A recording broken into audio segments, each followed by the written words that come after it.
I'm going to show you how to clear this M&P 40 cal. First thing first, going to drop the magazine by pressing the magazine release here,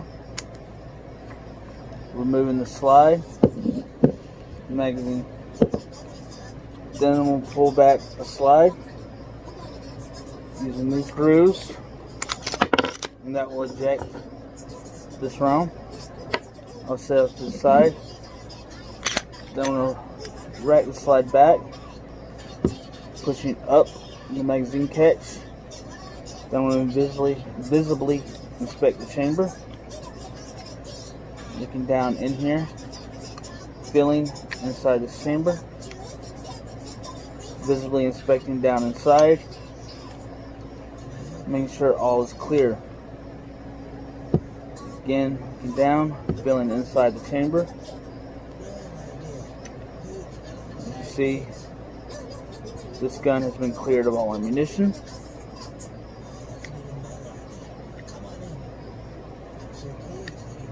Looking down into the barrel, I can visibly see that there's nothing inside the chamber here, inside this breech.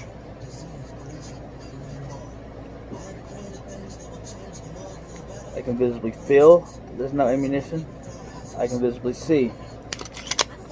When I close, there is an indicator here on this firearm. You can also visibly see that there's no ammunition here, but you should never rely on this.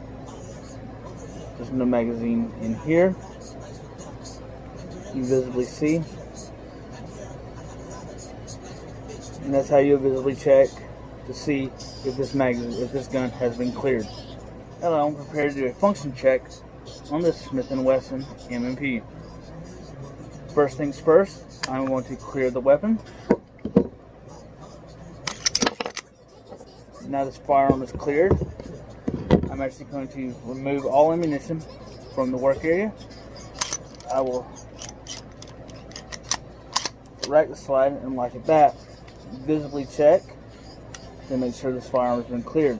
With the Smith & Wesson, the sear lever inside needs to be pushed down, or you can do it like most polymers. You can rack the slide forward and pull the trigger in a safe direction, releasing the slide. I will remove the handle punch that comes with it to push the slide down, the lever down, I mean. Also then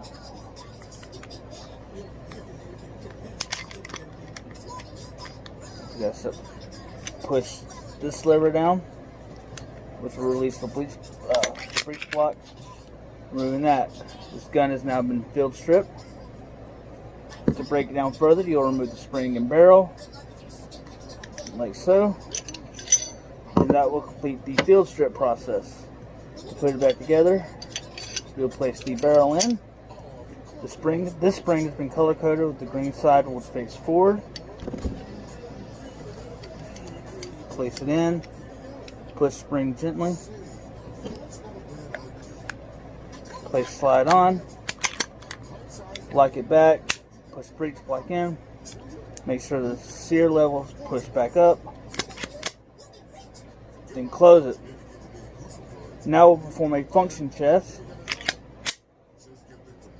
This one has an Apex trigger upgrade, and the sear has been upgraded too, so make sure the lever has been pushed back up or the sear won't make contact. Point in a safe direction, pull the trigger, and listen for the click. That was successful. Do it again. Another successful, and third time is always a charm. Successful. So that was a field strip, reassembly, and a successful function test of the M&P 40 Smith & Wesson 40 Smith & Wesson. Thank you very much.